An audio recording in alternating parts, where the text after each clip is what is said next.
BC సంక్షేమ సంఘం రాష్ట్ర అధ్యక్షులు కేసన శంకర్రావు అధ్యక్షతన మంగళగిరిలోని సంఘం కార్యాలయంలో విలేకరుల సమావేశం జరిగింది. ఈ సందర్భంగా పలువురు బీసీ సంక్షేమ సంఘం నాయకులు మీడియాతో మాట్లాడారు. రాష్ట్ర బీసీ సంక్షేమ సంఘం ఆధ్వర్యంలో ఈ రోజున రాష్ట్ర కార్యాలయంలో విలేకరుల సమావేశానికి విచ్చేసినటువంటి వివిధ కుల సంఘ నాయకులకి, మహిళా తల్లులకి అందరూ కూడా, మీడియా మిత్రులకి అందరూ కూడా హృదయపూర్వక నమస్కారాలు. ఈ రోజున ఈ యొక్క విలేకరుల సమావేశానికి ఏర్పాటు చేసేటువంటి ముఖ్య ఉద్దేశం, ఇటీవల 14వ తారీఖున రాష్ట్ర వ్యాప్తంగా దాదాపు 26 జిల్లాలు 175 నియోజకవర్గాల నుంచి ముఖ్యమైన నాయకులు, రాష్ట్ర కార్యవర్గం కూడా ఒక 1000 మంది దాకా ఆ రోజున సమావేశాన్ని ఏర్పాటు చేసుకోవటం జరిగింది. ఆ సమావేశంలో గత 5 సంవత్సరాలు కూడా ప్రభుత్వం ఏ విధంగా బలహీన బడుగు వర్గాల్ని ఏ రకంగా ఇబ్బందులు పెట్టింది అనే అంశం మీద, భవిష్యత్తులో రాజకీయంగా మనం ఏ రకమైనటువంటి లైన్ తీసుకోవాలనేటువంటి ఆలోచనతో మొత్తం చర్చలు కొనసాగినాయి. ఆ చర్చల్లో అందరూ కూడా రకరకాలుగా చెప్పారు. బలహీన వర్గాలకు ఎక్కడా న్యాయం జరగలేదు, చేస్తాడు జగన్మోహన్ రెడ్డి గారు అని చెప్పని మరి అందరూ కూడా ఆశించి ఆ రోజున మేము అందరూ కూడా చేశాం. కానీ ఇవాళైతే ఆ పరిస్థితి లేదు. మరి మాయా గ్రామాల్లో అయితే ఆధిపత్య కులాల వారు, వివిధ రాజకీయ పార్టీల వారు రకరకాలుగా మమ్మల్ని ఇబ్బందులు పెట్టి మరి మా భూములు కూడా కొన్ని చోట్ల లాగేసుకుని రకరకాల మానసికంగా ఒత్తిడి తీసుకొచ్చి ఇబ్బంది పెట్టడం జరిగింది. అదేవిధంగా మరి అమర్నాథ్ గౌడ్ అని చెప్పిన చెరుపల్లిలో ఒక పసికందుల కుర్రాడిని, మరి వాళ్ళ అక్కాయిని అవతల వ్యక్తి ఇబ్బంది పెడుతున్నాడు. ఆ అమ్మాయిని కాపాడుకోవటానికి ఆ అమ్మాయికి రక్షణగా ఉంటే మరి అవతల వ్యక్తి వైసీపీ పార్టీకి సంబంధించినటువంటి వ్యక్తి మరి ఆ కుర్రవాడిని ఏ విధంగా చంపినటువంటి తీరుతెన్నులు అందరూ కూడా ప్రజలకు అందరూ కూడా తెలుసు. అదేవిధంగా రామచంద్రయ్య చెప్పని పల్నాడులో ఆ ఒక వ్యక్తిని ఏ విధంగా హత్య చేశారో, ఇంకా రాయలసీమలో కానీ, కోస్తా జిల్లాలో కానీ, కొన్ని సంఘటనలు జరిగినటువంటి విషయం. అదేవిధంగా ఆ కార్యక్రమం మీద అందరూ కూడా చర్చించుకున్నాం. కార్మికులు, కర్షకులు, కుల వృత్తికే పరిమితమైనటువంటి కులాలన్నీ కూడా మరి జీవనోపాధి సరైన పరిస్థితులు లేకపోవటం, వలసలు వెళ్ళటం కార్యక్రమాలన్నీ కూడా జరిగినాయి. దీనికి ప్రత్యామ్నాయంగా ఈ రాష్ట్రాన్ని గతంలో కూడా మరి చంద్రబాబు నాయుడు గారు 14 సంవత్సరాలు పరిపాలన చేశాడు. మరి ఎప్పుడు కూడా ఇలాంటి పరిస్థితులు మేము ఎప్పుడు కూడా చూడలేదు. ఒక విజన్ ఉన్నటువంటి నాయకుడు 14 సంవత్సరాలు ముఖ్యమంత్రిగా చేశాడు. ఈ రాష్ట్రాన్ని ప్రగతి పదవిలో తీసుకెళ్ళాడు. దేశంలోనే ఒక అత్యున్నతమైన ముఖ్యమంత్రిగా మంచి పేరు తెచ్చుకున్నటువంటి వ్యక్తి. అలాంటి వ్యక్తి అయితేనే ఈ రాష్ట్రంలో పరిపాలన మరి ఒక మంచి పరిపాలన కొనసాగుతుంది అనేటువంటి ఆలోచనతో ఆ రోజున అందరూ కూడా చర్చించడం కూడా జరిగింది.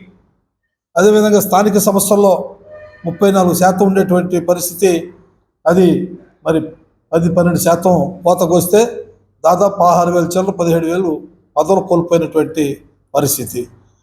సో ఇట్లా కుల గణాంకాలు చేయాలని చెప్పిన గల్లీ నుంచి మేము ఢిల్లీ వరకు కూడా పోరాటం చేశాం. కనీసం ఇదిగో చేస్తాం అదిగో చేస్తామని చెప్పానన్నారు. కుల గణాంకాలను కూడా కమిటీ వేసామన్నారు. ఆ కులాల యొక్క గణాంకాలు ఇంతవరకు కూడా బయట పెట్టలేనటువంటి పరిస్థితి. శాస్త్రీయంగా మనం చేయించాలి, దానికి ఒక కమిటీ ఏర్పాటు చేయాలి, గ్రామాలన్నీ తిరగాలి, తిరిగి ఆ కుల గణాంకాలు లెక్కిస్తేనే కరెక్ట్ లెక్కలు వస్తాయనేటువంటి విషయాన్ని కూడా మరి గత ప్రభుత్వం, ఈ ప్రభుత్వం మరి ఎందుకు దాన్ని తాస్కారం చేసిందో మరి మాకైతే తెలియదు. అదేవిధంగా మరి కేవలంగా నేను బట్టనే నొక్కుతున్నాను, రాష్ట్ర ప్రజలందరూ కూడా నాకు ఓటేయాలని చెప్పని అంటున్నారు. బట్టను సంక్షేమం, అభివృద్ధి అనేది రెండు కళ్ళు. సంక్షేమం అనేది మరి కేవలంగా బట్టను నొక్కితేనే సంక్షేమం కాదు. ఎందుకంటే సంక్షేమం అనేది అన్ని వర్గాలకు కూడా సంక్షేమ ఫలాలు అందాలి. కేవలంగా కొంతమందికే సంక్షేమ ఫలాలు అంది కొంతమందికి అందకపోతే దాని సంక్షేమం కూడా అనరు. అదేవిధంగా ఇవాళ గ్రామీణ ప్రాంతాల అభివృద్ధి, ఎక్కడ అభివృద్ధి ఉంది ఏంటనేది గ్రామ సర్పంచులు అందరూ కూడా చెప్తా ఉన్నారు. మేము లక్షలాది రూపాయలు వెచ్చించి అప్పులు తీసుకొచ్చి గ్రామ సర్పంచ్గా ఎన్నికయ్యాం. ఇంతవరకు కూడా మాకు మా పాత బిల్లులే డబ్బులు రాలేదు. మేము పంచాయతీకి ఏదన్నా ఖర్చు పెట్టి అభివృద్ధి చేయాలంటే నిధులు లేవు. కేంద్రం వారు 14th 15th ఫైనాన్స్ ఇచ్చే డబ్బులు కూడా వాళ్ళే లాగేసుకుంటున్నారు, రాష్ట్ర ప్రభుత్వం లాగేసుకుంటున్నారు. మరి ఇలాంటి పరిస్థితుల్లో మేము ఉత్సవ విగ్రహాల్లాగా మరి మతాలు అన్నీ కూడా తీసి పక్కన పెట్టి రాష్ట్ర భవిష్యత్తు కోసం మరి నారా లోకేష్ గారిని గెలిపించాలని చెప్పి, అదేవిధంగా పెమ్మసాని చంద్రశేఖర్ గారు ఇవాళ రాష్ట్రంలోనే మరి ఎక్కడో ప్రపంచ దేశాల్లో విదేశాల్లో ఉండి ఈ రాష్ట్రానికి వచ్చి ఈ రాష్ట్రంలో జరుగుతున్నటువంటి పరిస్థితుల్ని అధ్యయనం చేసుకుని ఈ ప్రజలందరూ కూడా అన్యాయం జరుగుతూ ఉంది, మోసం జరుగుతూ ఉంది, మరి నేను ఎంత సంపాదించినా కూడా దానికి నా ప్రజలు సరైనటువంటి గౌరవం లేనప్పుడు దేనికి అని చెప్పిన విషయంతో ఆయన కూడా ఈ రోజున ఇక్కడికి వచ్చి మరి గత 2-3 మాసాల నుంచి కూడా గుంటూరు పార్లమెంట్ మొత్తం తిరుగుతూ ఉన్నాడు. అలాంటి వ్యక్తిని పార్లమెంట్ సభ్యుడిగా మనం చేసుకుంటే మన యొక్క సమస్యల మీద పార్లమెంట్లో గళం పెట్టడానికి అవకాశం ఉంటుంది. అలాంటి వ్యక్తిని కూడా మనం పార్లమెంట్ అభ్యర్థిగా గెలిపించుకోవాల్సినటువంటి అవసరం ఉంది. కనుక వీరిద్దరిని అత్యధికమైనటువంటి మెజార్టీతో అటు అసెంబ్లీకి ఇటు పార్లమెంట్కి ఈ జిల్లాలో ఉన్నటువంటి మరి 7 అభ్యర్థులు కూడా పూర్తిగా విజయం చేకూర్చాలని, ఎందుకంటే మరి వాళ్ళ పవన్ కళ్యాణ్ గారు ఆయన కూడా ఈ రాష్ట్రంలో సరైనటువంటి పాలన కొనసాగట్లేదు, చాలా అరాచకాలు, భూ కబ్జాలు, మాఫియాలు ఎక్కువైపోయినాయి. ఈ రాష్ట్రాన్ని యువత అంతా కూడా తప్పుదోవ పడుతూ ఉన్నారు. వీరందరూ కూడా ఒక గాడిలో పెట్టాలి అంటే మరి చంద్రబాబు నాయుడు గారి నాయకత్వం కావాలని చెప్పని ఆయన మరి పవన్ కళ్యాణ్ గారు కూడా మాట్లాడుతూ ఉన్నారు. ఆయన కూడా వ్యక్తిగతంగా రకరకాల విమర్శలు చేస్తూ ఉన్నారు. కేవలంగా వీరిద్దరే కాదు, ఈ దేశానికి ప్రధాని నరేంద్ర మోడీ గారు కనుక వారి యొక్క కేంద్రం యొక్క సహాయ సహకారం కూడా రాష్ట్రానికి కావాలి కనుక మరి వారి సహకారం కూడా తీసుకుని కూటమిగా వీళ్ళు ఏర్పడి రేపు 2024వ సంవత్సరంలో 13వ తారీఖు జరిగే పోలింగ్కి మరి ఎన్డీఏ కూటమి అభ్యర్థుల్ని విజయాన్ని చేకూర్చాలని చెప్పని మొన్న జరిగినటువంటి ప్లేనరీ సమావేశంలో ఏకగ్రీయంగా తీర్మానం చేశారు. కనుక ఈ అభ్యర్థుల విజయానికి మరి మనందరూ కూడా బీసీలు అందరూ కూడా కంకణబద్దులై మరి ఆ అభ్యర్థుల యొక్క విజయానికి పూర్తిగా మనం సహకరించాలని చెప్పని మనస్ఫూర్తిగా కోరుకుంటూ సెలవు తీసుకుంటున్నాం. జై హింద్, జై పూలే, జై భీమ్. బీసీ సంక్షేమ సంఘం బీసీలందరినీ, ఎస్సీలని, ఎస్టీలని, మైనారిటీలని ప్రతి ఒక్కరిని కూడా కోరుతూ ఉన్నాం. ఈరోజు రాష్ట్ర వ్యాప్తంగా కొన్ని ఆలోచనలు ఉన్నాయి. బీసీ అభ్యర్థులు నిలబడ్డారు, బీసీలకి మరి ఎట్లా మద్దతు చెప్పాలి ఏంటనేది మేము చాలా స్పష్టంగా తెలియజేస్తూ ఉన్నాం.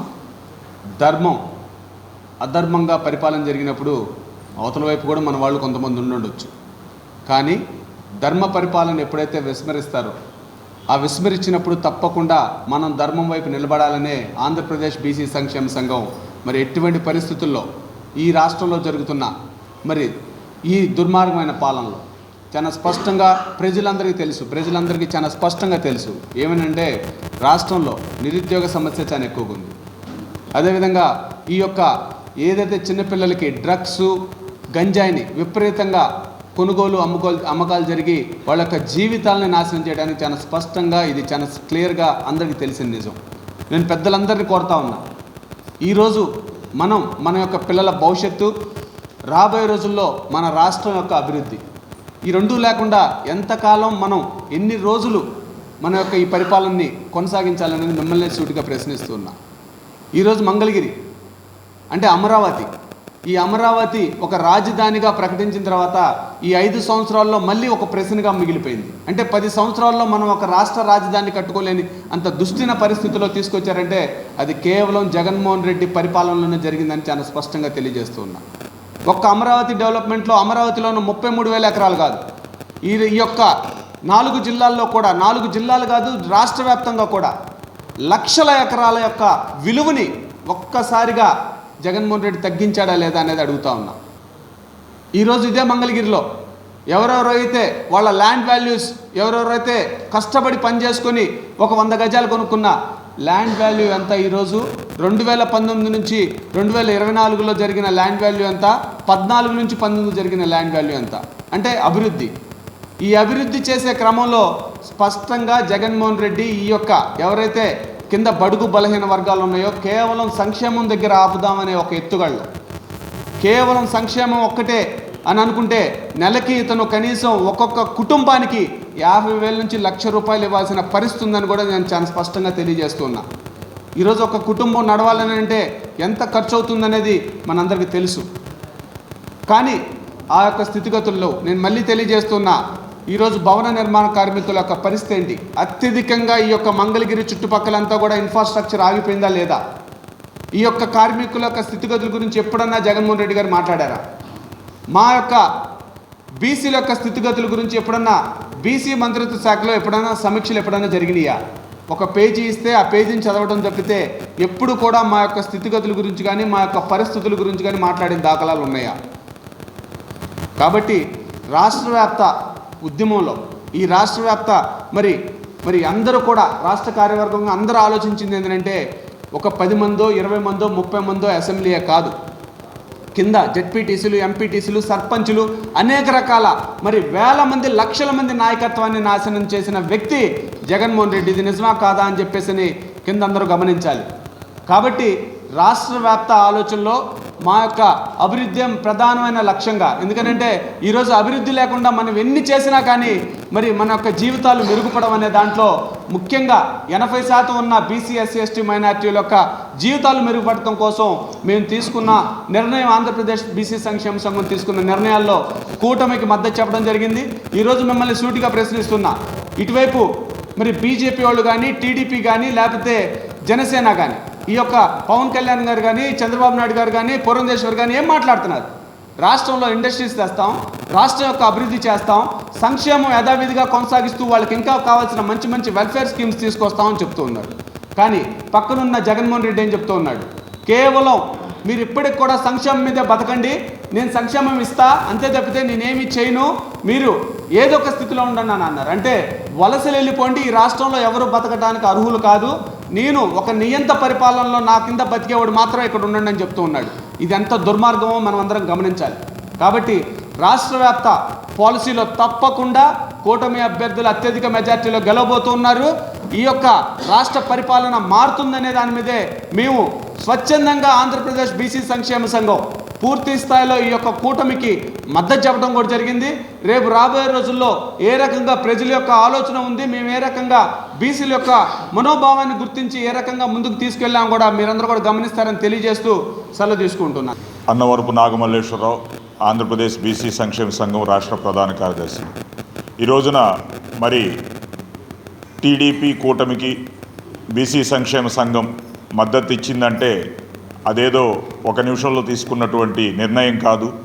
గడిచిన 5 సంవత్సరాల్లో బీసీలని జగన్మోహన్ రెడ్డి గారు, వారి ప్రభుత్వం ఏ విధంగా మభ్యపెడతా వచ్చింది, ఏ విధంగా బీసీలని మోసం చేసింది అనేటటువంటి ప్రాతిపదికనే ఈ నిర్ణయం తీసుకోవడం జరిగింది. జగన్మోహన్ రెడ్డి గారు పాదయాత్ర చేసిన టైంలో వారిని వెంబడించిన వాళ్ళంతా ఏ అగ్రకురాల వాళ్ళు వచ్చి వారితో పాటు నడవలేదు. వారి పక్కనున్నదంతా కూడా బీసీలే ఉన్నారు.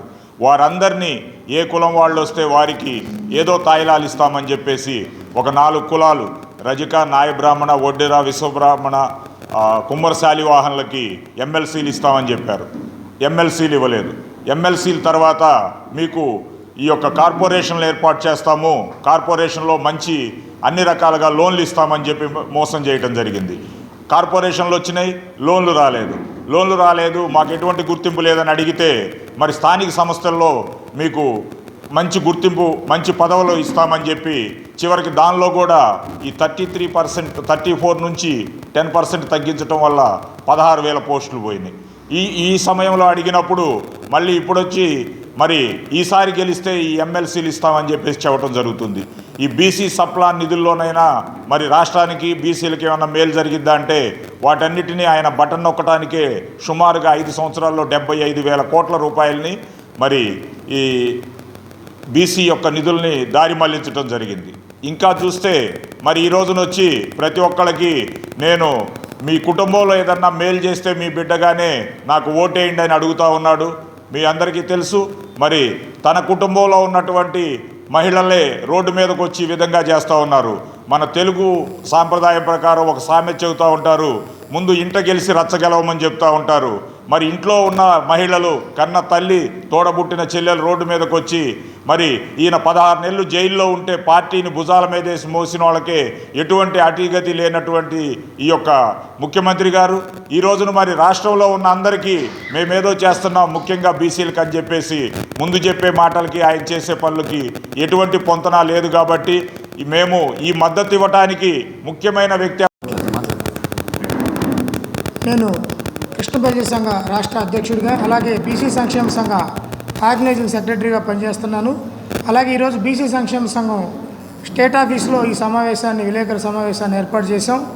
అయ్యా జగన్మోహన్ రెడ్డి గారు, మిమ్మల్ని సూటిగా ఒకటే ప్రశ్న అడుగుతా ఉన్నాం. మీరు ఇప్పుడు Aadhaar card, pan card, current బిల్లులు ఉంటేనే మీరు సంక్షేమ పథకాలని కట్ చేస్తున్నారు, ఇస్తున్నారు, ఇలా చేస్తూ ఉన్నారు.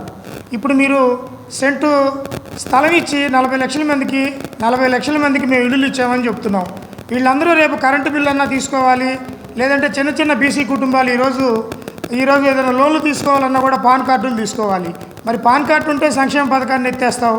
అలాగే రేపొద్దున ఈ 40 లక్షల మందికి ఏ పేరుతో కరెంటు బిల్లు తీసుకున్నా కూడా ఈ 40 లక్షల మందికి నువ్వు ఏమి ఇస్తావు, ఏ సంక్షేమ పథకాలు ఇస్తావు, అన్నీ ఎత్తేస్తావని ఈ 40 లక్షల మంది తీసుకున్న నా బీసీ, నా ఎస్సీ, నా ఎస్టీ మైనారిటీలందరూ గట్టిగా ఆలోచించి జగన్మోహన్ రెడ్డి అయితే ఈ పథకాలన్నీ 40 లక్షల మందికి పథకాలు ఎత్తేస్తాడు కాబట్టి మనం తప్పకుండా జగన్మోహన్ రెడ్డి ప్రభుత్వాన్ని దించేయాలని, అలాగే సీఎం కేడర్లో ఉన్న మన లోకేష్ గారిని అఖండ మెజారిటీతో మంగళగిరి నియోజకవర్గంలో మనం గెలిపించుకోవాలని, అలాగే మా ఎన్డీఏ కూటమికి మా బీసీ సంక్షేమ సంఘం తరఫున రాష్ట్ర వ్యాప్తంగా మద్దతు ఇస్తున్నాం కాబట్టి బీసీ, ఎస్సీ, ఎస్టీ సోదరి మైనారిటీలందరూ ఎన్డీఏ కూటమికి మద్దతు ఇచ్చి అఖండ మెజారిటీతో గెలిపించుకోవాలని ప్రార్థిస్తున్నాం.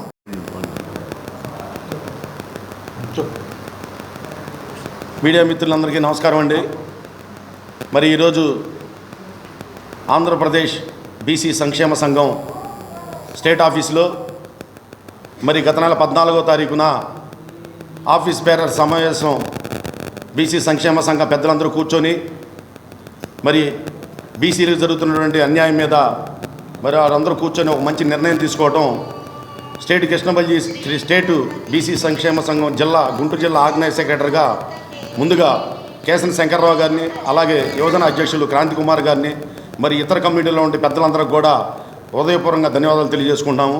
ఎందుకంటే పెద్దలు వివరించిన విధంగా బీసీలకు ఎంతో అన్యాయం జరిగితేనే ఈ రోజున బయటకు వచ్చి మరి ఇలాంటి బీసీ సంక్షేమ సంఘం మరి ఎలుగెత్తి చాటుతూ మరి ముందు ఇలాంటి బీసీలకి న్యాయం జరగకూడదన్న ఉద్దేశంతో మంచి నిర్ణయం తీసుకొని మరి ఎన్డీఏ కూటమికి ఈరోజు మద్దతు గత నెల 14వ తారీఖున తీర్మానం చేసి ఎన్డీఏ కూటమిని, ఎందుకంటే మరి సీనియర్ నాయకులైనటువంటి చంద్రబాబు నాయుడు గారు, అలాగే పవన్ కళ్యాణ్ గారు, నరేంద్ర మోడీ గారు ఆధ్వర్యంలో భారతదేశంతో పాటు ఆంధ్ర రాష్ట్రాన్ని కూడా ఈ 5 సంవత్సరాల్లో ఎందుకు పనికిరాని రాష్ట్రంగా తయారు చేసినటువంటి జగన్మోహన్ రెడ్డి గారిని బీసీలు, ఎస్సీ, ఎస్టీ మైనారిటీలందరూ కూడా మరి ఏకమయ్యి మరి రేపు 13వ తారీఖు జరగబోయే ఎలక్షన్లో తెలుగుదేశం పార్టీ ఎన్డీఏ కూటమిని బలపరిచిన అభ్యర్థులందరూ కూడా అఖండ మెజారిటీతో గెలిపించి, ఎందుకంటే ముఖ్యంగా మరి బీసీ సంఘంలో ఉన్న నాయకులందరూ కూడా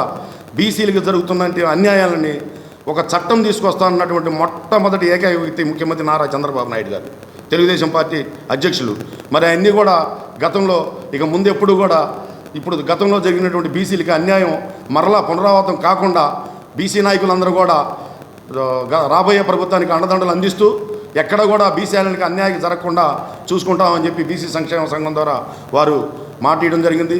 అలాగే అట్లా బీసీ సంక్షేమ సంఘం ద్వారా మరి ఎస్సీ, ఎస్టీ మైనారిటీలు కూడా మరి ఎన్డీఏ కూటమికి మద్దతు తెలిపి మరి ఇక్కడ నారా లోకేష్ గారిని ఎమ్మెల్యే అభ్యర్థిని, అట్లాగే పెమ్మసాని చంద్రశేఖర్ గారు ఎంపీ అభ్యర్థిని గెలిపించుకొని ఈ రాష్ట్రం సుభిక్షంగా ఉండాలంటే నారా చంద్రబాబు గారిని మళ్ళీ మనం 2024 ముఖ్యమంత్రి చేసుకోవాలని చెప్పి ఆంధ్రప్రదేశ్ బీసీ సంక్షేమ సంఘం గుంటూరు జిల్లా ఆర్గనైజ్ సెక్రటరీగా తెలియపరచుకుంటూ అవకాశం చెప్పేదానికి సెలవు. మా రాష్ట్ర అధ్యక్షులు అదేవిధంగా యువజన అధ్యక్షులు చెప్పిన విధంగా కొద్ది రోజుల కిందట ఈ రాష్ట్రంలో మా బీసీ సంక్షేమ సంఘంలో ఉన్నటువంటి ముఖ్య నాయకులందరితో ఏకాభిప్రాయం తీసుకొని టీడీపీ కూటమికి మద్దతు ఇవ్వడం జరిగింది.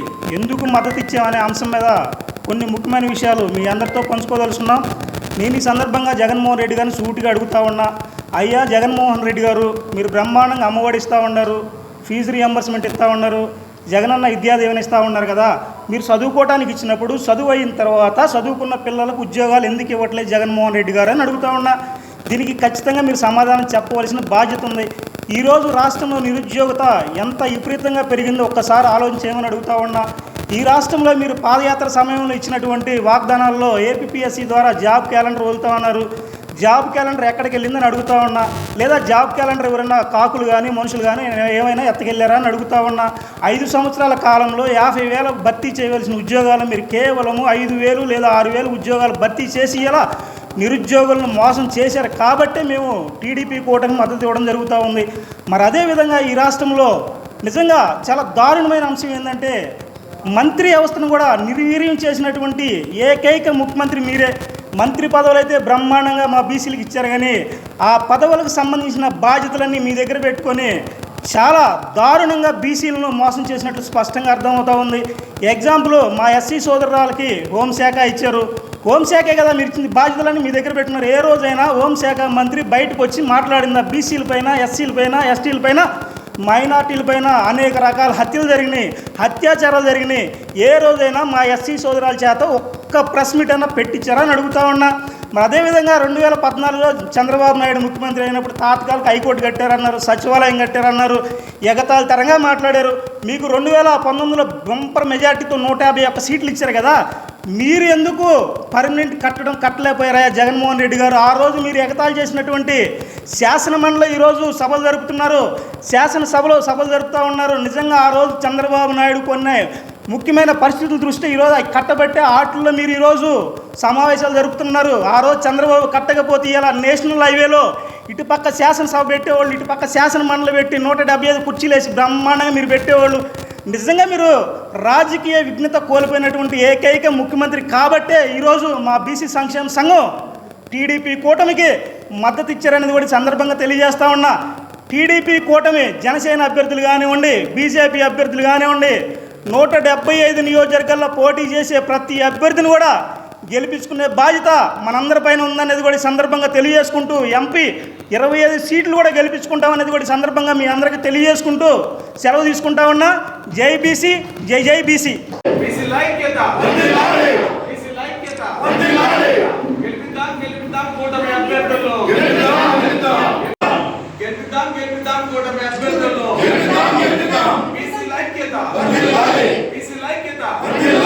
ఓటేద్దాం కూటమి అభ్యర్థులు.